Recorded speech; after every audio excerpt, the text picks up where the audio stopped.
You've probably heard the expression, the only two certainties in life are death and taxes. In the case of your untimely death, insurance protects you and your family in various ways, which is why selecting the right life insurance coverage is critical. Understanding the distinction between term life and whole life insurance is essential to the decision-making process. In this video, we will explain both term life and whole life insurance with their advantages and disadvantages. But before we start, remember to subscribe to our channel and hit the like button. What is term life insurance? The essence of term life insurance is straightforward. It covers you for a specified length of time, such as 10, 20, or even 30 years, and pays you if you die within that time. If you live over the term and your coverage expires, your beneficiaries will not receive any money. Most policies ensure that the death benefit and insurance premiums will remain constant during the period. Your term life insurance period should correspond to the financial obligation you're covering. For example, if you're a new mom, you may get a 20-year insurance policy to cover you until your child no longer financially relies on you. Because all the leading life insurance companies provide term life insurance, it's simple to obtain and compare life insurance rates online. So let's talk about some of the benefits of term life insurance. Suppose the only thing you want from a life insurance policy is the capacity to safeguard your family in the event of your death. In that case, term life insurance is probably the best option because it is often less expensive and can continue until your child reaches maturity. It's a good choice for single parents looking for an extra safety net. Term life insurance also is the least expensive, typically by a significant percentage. As far as drawbacks, there is a multitude of things that will influence the pricing. For example, a higher death benefit or extended coverage period will likely raise rates. Furthermore, because most policies involve a medical checkup, any health difficulties may boost your premiums beyond the standard. Because term insurance ends, you may realize that you paid all that money for little more than peace of mind. Furthermore, you cannot utilize your term insurance investment to generate wealth or save taxes. Now let's cover whole life insurance. Whole life insurance is the most common permanent life insurance and is more expensive than term life insurance. This is because most policies provide coverage intended to last a lifetime and pay out regardless of when you die. Whole life insurance has a cash value component as well. Your premiums are deposited into the account, which grows over time. You can borrow against the account or surrender the policy for cash after you've accumulated enough cash value.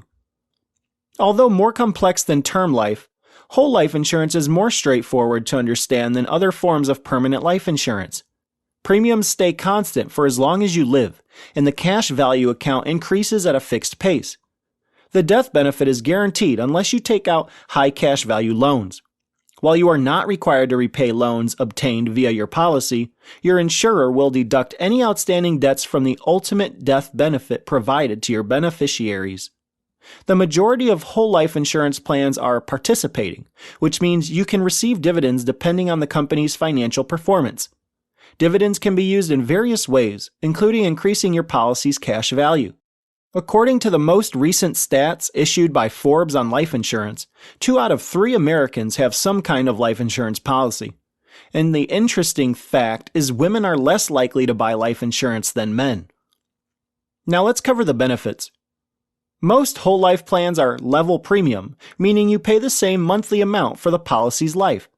These premiums are divided into 2 categories. Half of your contribution goes towards the insurance component, while the other contributes to the growth of your cash value over time.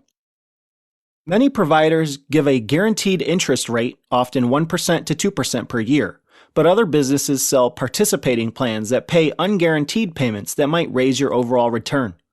Initially, the whole life premium is more than the insurance cost itself. However, as you age, this changes, and the cost becomes less than standard term coverage for someone your age. This is referred to as front-loading your insurance. Later, you can borrow or withdraw from your cash value amount, which grows tax-deferred, to pay for needs such as your child's college tuition or house maintenance. In that regard, it is a far more adaptable financial tool than term insurance.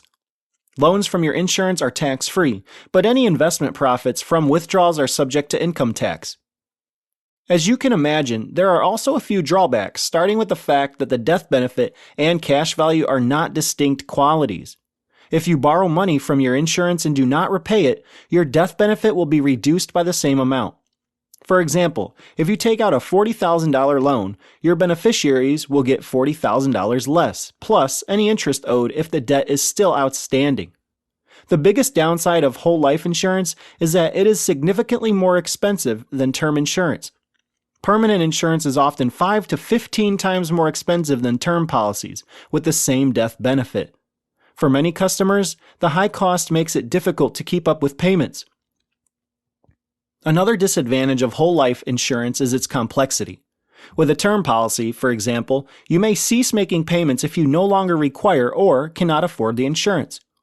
However, depending on the carrier, whole life policyholders may be subject to a surrender penalty of up to 10% of the cash value if they want to cancel their policy.